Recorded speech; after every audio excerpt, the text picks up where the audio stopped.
고성 속초 산불이 난 지 2달이 지났지만 복구 대책은 미흡합니다. 경찰 수사 발표마저 늦어지면서 보상 협의도 순탄치 않습니다. 봄 가뭄이 심해지면서 일부 산간 지역에서 급수 지원이 이루어지고 있습니다.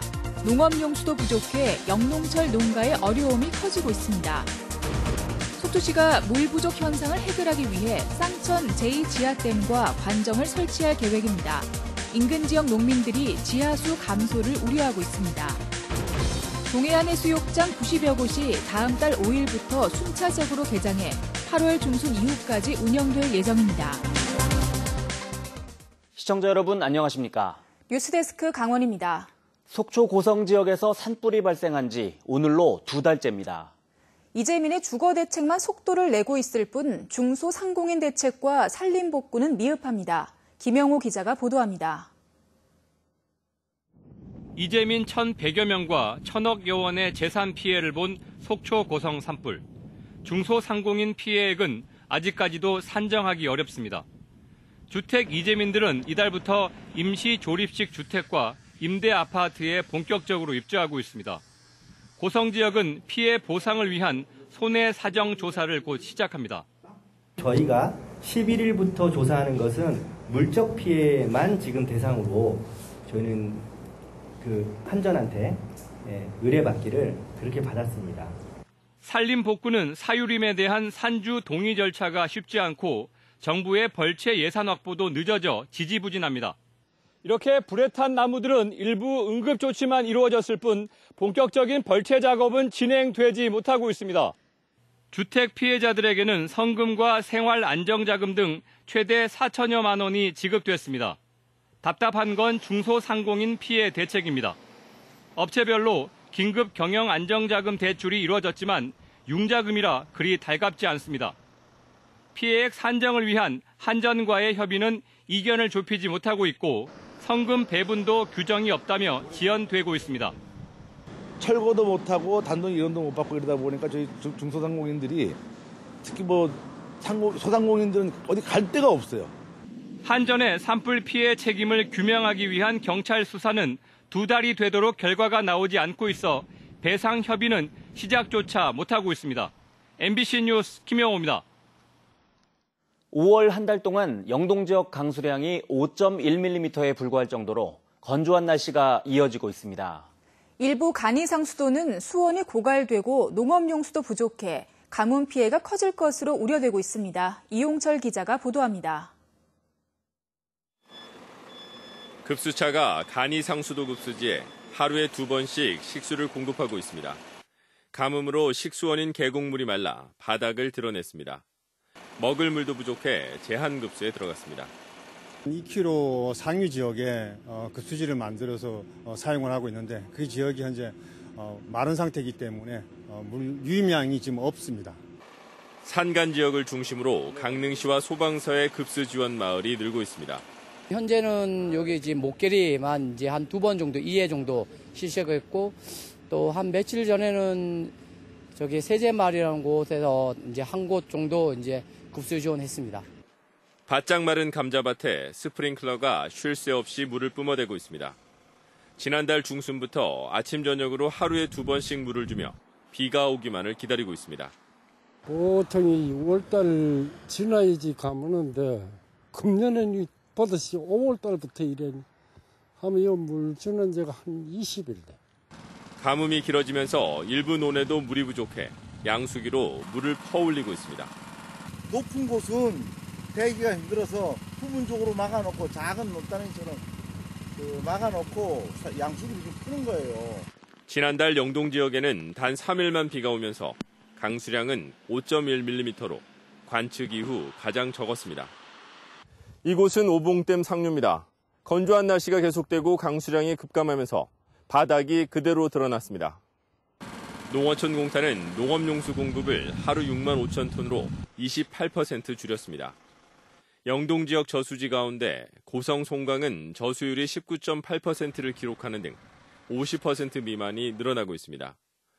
영동 지역은 오는 7일 하루만 비 소식이 있고 중순까지 맑은 날씨가 이어질 것으로 예보돼 가뭄 피해가 우려되고 있습니다. MBC 뉴스 이용철입니다.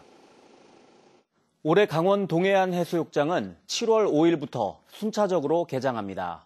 강릉 지역 20곳과 속초 3곳의 해수욕장은 7월 5일 개장하고 동해시는 7월 10일, 삼척과 고성, 양양은 7월 12일부터 해수욕장을 운영합니다. 해수욕장 폐장은 양양 지역 21곳의 해수욕장이 8월 25일까지로 가장 늦고 나머지 해수욕장은 모두 8월 18일까지 운영됩니다. 오늘 오후 2시 15분쯤 정선군 화암면 화암리의 한 야산에서 불이 나 1시간 10여 분 만에 꺼졌습니다. 산불 진화를 위해 헬기 3대와 차량 12대, 100여 명의 인력이 동원됐으며 2,000제곱미터의 산림이 탔습니다. 산림당국은 정확한 화재 원인을 조사하고 있습니다. 속초시가 물 부족 문제를 해결하기 위해 쌍천 제2지하댐과 관정 설치를 추진하고 있습니다. 쌍천 인근 지역 농업인들이 지하수 감소를 우려하자 속초시는 영향이 없다고 밝혔습니다. 황병준 기자입니다. 속초시와 양양군의 경계인 쌍천. 속초시는 쌍천 하류 지역에 지하댐까지 만들어 생활용수를 얻고 있습니다. 하지만 겨울 가뭄에는 수량이 없는 데다 바닷물이 역류해 지하댐 가동을 멈춰야 합니다. 이에 속초시는 4km 더 올라간 도청교 지점에 제2지하댐을 설치할 계획입니다. 오는 2021년 말까지 모두 280억 원을 들여 10m 높이의 차수벽을 쌓고 안반 관정을 개발할 예정입니다. 이런 계획이 알려지자 쌍천 인근 대조평틀에서 농사를 짓는 양양 농업인들이 반발하고 있습니다. 제2지하댐과 대형 관정에서 물을 끌었으면 지하수 유량이 줄어들 것을 우려하고 있습니다.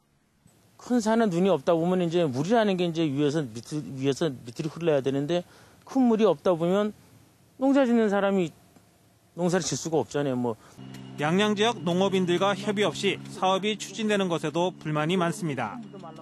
농업인들은 속초시에 앞으로 발생할 수 있는 농업 피해에 대한 조사 용역을 실시할 것을 요구하고 있습니다. 이에 대해 속초시는 대형 관정이 거리가 있고 치수층이 달라 영향이 없다고 밝히고 있습니다.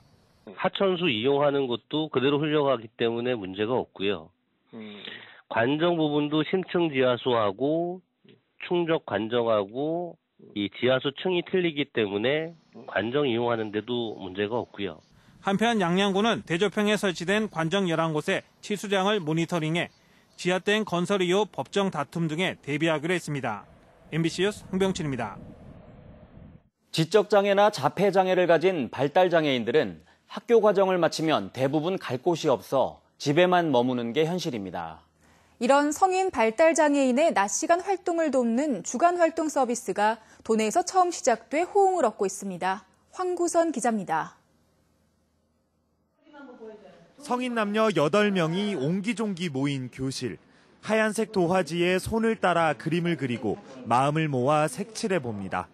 20살에서 많게는 50에 가까운 이들은 지적과 자폐장애를 가진 발달장애인입니다. 집에 있을 시간에 밖에서 친구들과 보내는 시간이 즐겁기만 합니다.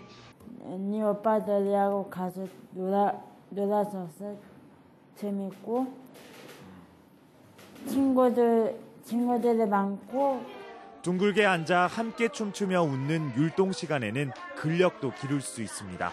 나가고 이거 주문지 해먹 먹고 누나하고 기대자고 좀 올라가야. 정규 교육과정을 마친 성인 발달장애인들의 낮 시간 활동을 돕는 주간 활동 서비스가 도내에선 처음으로 원주에서 시작됐습니다. 성인 발달장애인 1,700여 명 가운데 장애 정도와 가정 형편을 고려해 31명이 우선 서비스를 이용하게 됩니다. 직업교육과 체육활동, 일상생활법 등을 배워 자녀와 온종일 집에 있어 왔던 보호자들도 한시름 걱정을 내려놓습니다. 힘들고 이러니까 일단 집에선 좀 있고 웬만하면 좀 어울리지 않고 막 이랬는데 바깥에 돌아다니니까 너무 좋잖아요. 경치도 보고 그런 여유가 생겨서 좋아요. 춘천과 강릉, 화천 등에도 곧 도입될 전망이지만 6천여 명에 달하는 도내 성인 발달 장애인에 비하면 아직 걸음마 단계. 지금 서비스를 받으시는 분들이 되게 적으신데 앞으로 이제 규정 같은 게 완화되고 좀 더 지원 범위도 넓어져서 집 밖에서 독립적인 생활을 꿈꾸는 성인 발달 장애인들을 위한 지역사회 돌봄이 첫걸음을 뗐습니다. MBC 뉴스 황구선입니다.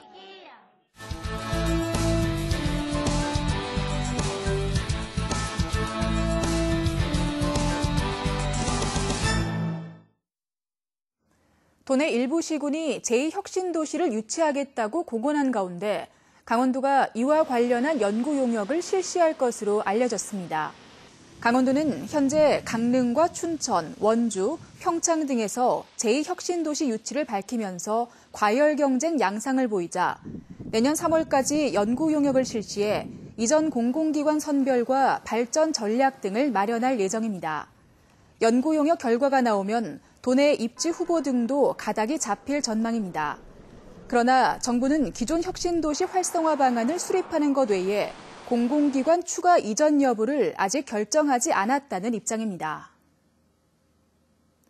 지난달 31일 홍천에서 개막해 오늘 폐막한 강원도민 체육대회에서 춘천시와 횡성군이 각각 1, 2부 우승을 차지했습니다. 이번 대회 1부에서 춘천시는 4년 연속 종합 우승을 달성했으며 강릉시 2위, 개최지인 홍천군은 3위에 올랐습니다. 또한 2부에서는 횡성군이 2년 만에 1위를 탈환했으며 영월군이 2위, 고성군이 3위를 차지했습니다. 강릉원주대 치과병원이 키르기스스탄 쌍둥이 환아의 구순구개열 무료 수술을 진행했습니다. 강릉원주대 치과병원은 지난달 13일과 14일 구순구개열 장애를 갖고 태어났지만 치료가 어려웠던 키르기스스탄의 생후 11개월 쌍둥이 자매의 무료 수술을 성공적으로 마쳤습니다.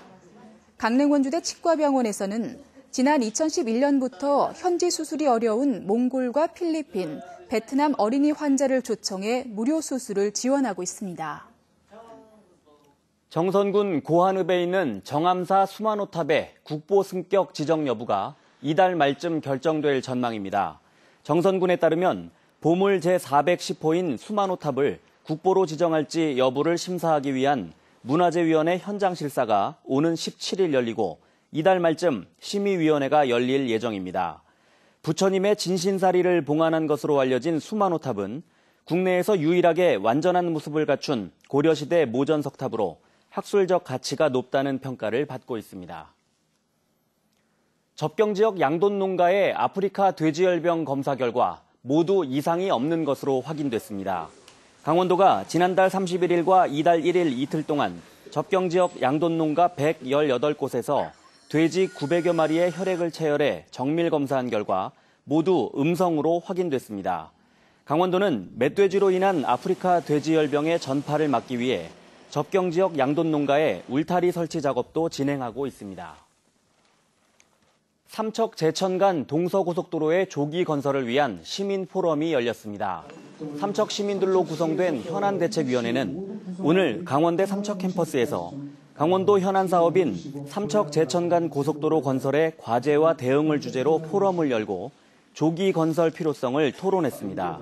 토론 참석자들은 도로망이 지역 발전의 기본이 된다며 강원 남부 지역의 물류 유통과 관광 활성화 등을 위해 고속도로의 조기 건설이 시급하다고 의견을 모았습니다. 오늘 오전 11시 40분쯤 양양군 강연면 강선리의 한 불안증막에서 불이 났습니다. 연통 과열로 추정되는 화재로 굴뚝과 밖에 쌓아둔 장작 더미가 탔고 검은 연기를 뿜으면서 손님들이 대피하는 소동을 빚었습니다. 오늘 새벽 4시 50분쯤에도 같은 장소에서 화재가 발생해 연통이 소실됐었습니다.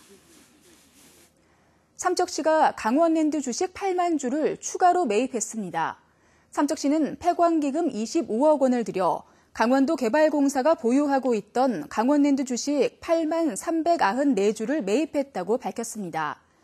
이에 따라 삼척시가 보유하고 있는 강원랜드 주식은 284만 155주로 늘었고 지분율도 1.33%로 높아졌습니다. 뉴스를 마칩니다. 고맙습니다.